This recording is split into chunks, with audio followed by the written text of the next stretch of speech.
Today, we are back at the local Friday night Victory Church Car Show in Cranberry Township, Pennsylvania to take a closer look at this 1951 Crosley Super Sport. But before we do, I'm Jay. Welcome to What It's Like. This channel, we feature the classics, vintage, some exotics, lots of orphan cars, and cars that are off the beaten path.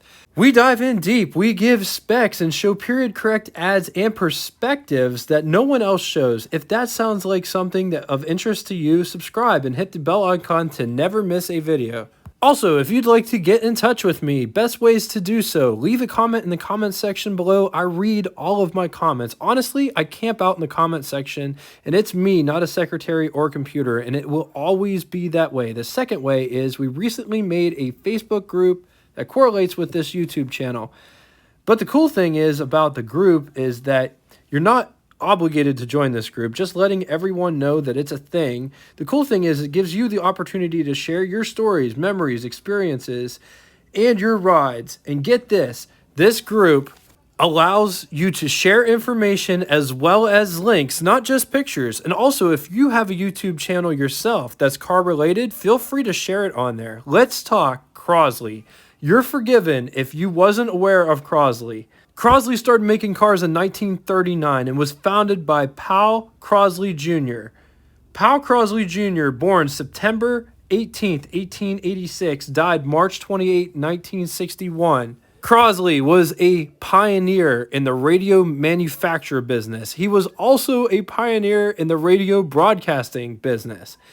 In 1928, Crosley Corporation claimed to be the first commercial station to have a 50 kilowatt transmitter. By 1934, Crosley put in a 500 kilowatt transmitter, making his radio station the most powerful radio station in the world.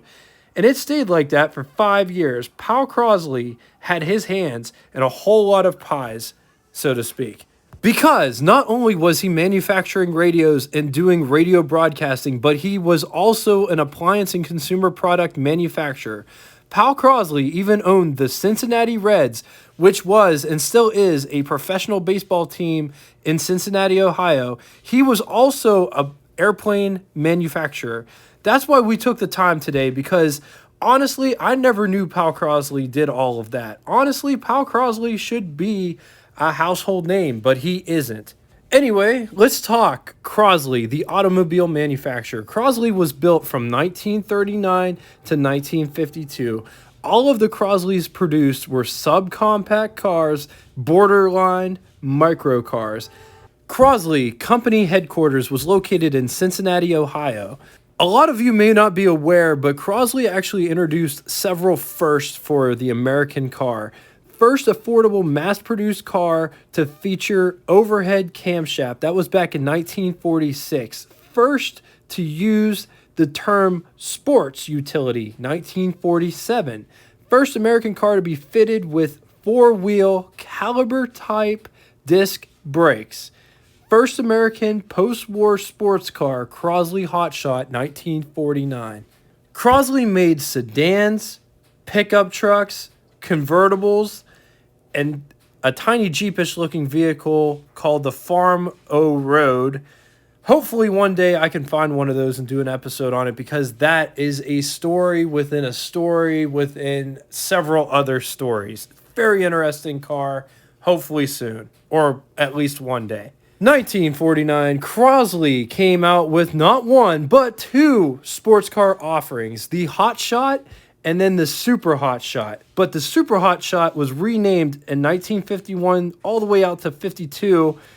It was known as the Super Sports from there on out. The biggest difference between the Super Sports was the Super Sports featured solid hinge doors, whereas the Hotshot did not have doors. Fold down top. The Hotshot, when you had to take the top off, I guess, and store it somewhere. Whereas with the Super Sport, you don't have to. The Super Sport also came with full red plastic leather upholstered seats and lining. Let's talk specs. 85 inches was the wheelbase. 137 inches long, 51 inches wide, as well as 51 inches tall. It weighs 1,095 pounds. Top speed was 90 miles per hour, could achieve between 35 to 50 miles per gallon. 0 to 60 was 19 seconds. Price, $925, which was equivalent to you spending $10,541.83 in the year 2022. Moving on to some engine specs. 44.2 cubic inch displacement, overhead cam, inline 4-cylinder. It was 0.7 liters, making 26 horsepower at 5,400 RPM. A little bit of a side note, the owner was telling me that the engine will spin at 8,000 revolutions per minute and not do any damage. That's incredible. 37 foot-pounds of torque. With a bore of 2.5 inches and a stroke of 2.3 inches, it was fed with a single barrel carburetor. Compression, I've seen different compression figures. The tin version said like 9 compression ratio of 9.0 to 1. I found another source that said compression ratio was 10 to 1. 5 main bearings. Fun fact about the original engine. Got the nickname Mighty Tin because the engine block was made out of stamped steel. Copper hydrogen brazed engine, also known as Cobra engine. The crankcase was made out of aluminum alloy. The block was constructed of around 125 steel stampings. The pieces were held together by press fitting, spot welds, and crimping before brazing process. The block was then copper brazed in a furnace at 2060 degrees Fahrenheit. The hardness of the alloy was controlled by the speed in which the block was cooled. A finished block weighs in at 14 pounds. Just to reiterate, this engine is made out of stamped steel. I watched a documentary recently on concrete ships. This idea is a lot like that idea. Very cool idea. It's just limited on how long it will actually last for. The car we're featuring has a cast iron block. The stamped steel ones would develop leaks over time from antifreeze, and they would actually rot from the inside out. Aftermarket cast iron is the way to go. All right, so getting inside here, the door handles are on the inside like a traditional Roadster. And just notice this door panel, it doesn't have anything on it. Armrest is up here, and as well as the door handle to push the door shut. Coming down here to the pedal box, just notice how small these pedals are. Here's factory air conditioner right here, and that allows cold air down at your feet. There's one on the other side as well, over there in that corner, and just pull it shut like that. Just listen to this horn. On to the button switches and knobs. That small button that's protruding outward there, that is the starter. Moving up to in front of the driver, there are 2 gauge clusters. The one on the left hand side has most everything in it. The amp gauge is at the top, moving in a clockwise position around it. Oil, temperature, and fuel. There is an aftermarket RPM gauge. That is the black gauge that's right in front there. The other gauge has the RPM gauge, the original RPM gauge, as well as odometer. Moving back here, that is the aftermarket turn signal. This one is a cigarette lighter. This one is for the lights. This one's for the choke. This one's ignition. And this one, windshield wipers. Person, what it would look like. Notice all the space underneath the steering wheel. There's tons of room. It's not in your crotch like some of the steering wheels are.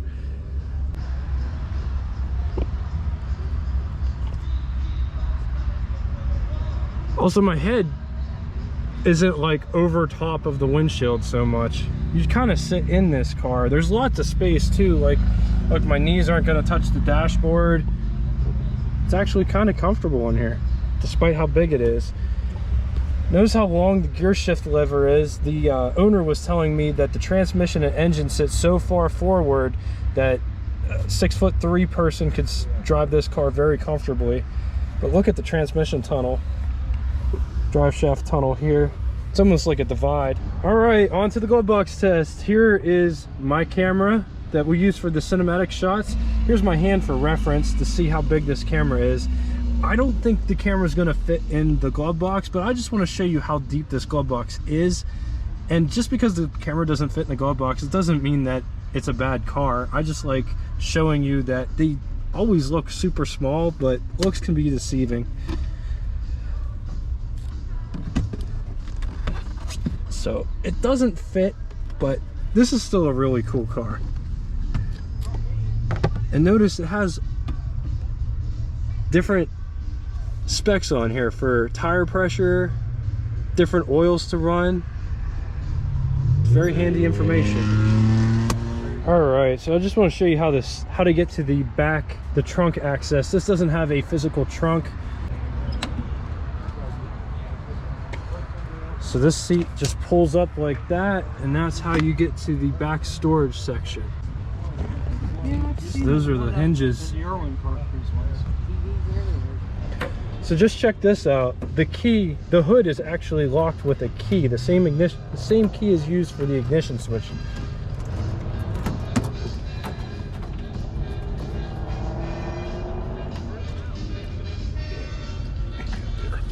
There we go. And here's a look at the engine. Notice how it sits way down in there. Look at that radiator. It almost looks like a motorcycle radiator. Here, hold this and I'll do that. Here. Shut that.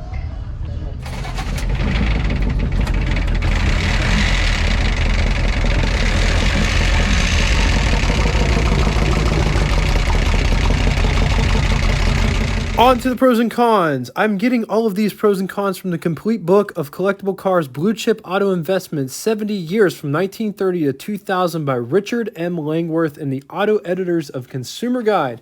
I have a correction to make from earlier. Evidently, the Crosley Super Sports didn't come out until 1950. Some sources said 1949, other sources said 1950, so I'm going to say 1950 just to be on the safe side.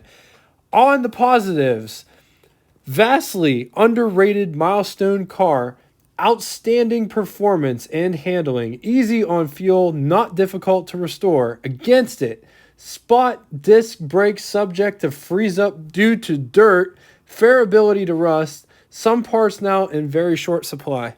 All right, on to Name That Tune. I am looking for the name of the artist and or band as well as the song title. First person to do that will have their comment pinned to the top of the comment section. That is such a great song. Anyway, thank you all so much for watching. If you like this content, please give us a like so more people can see this video in the future. As always, till next time, toodaloo!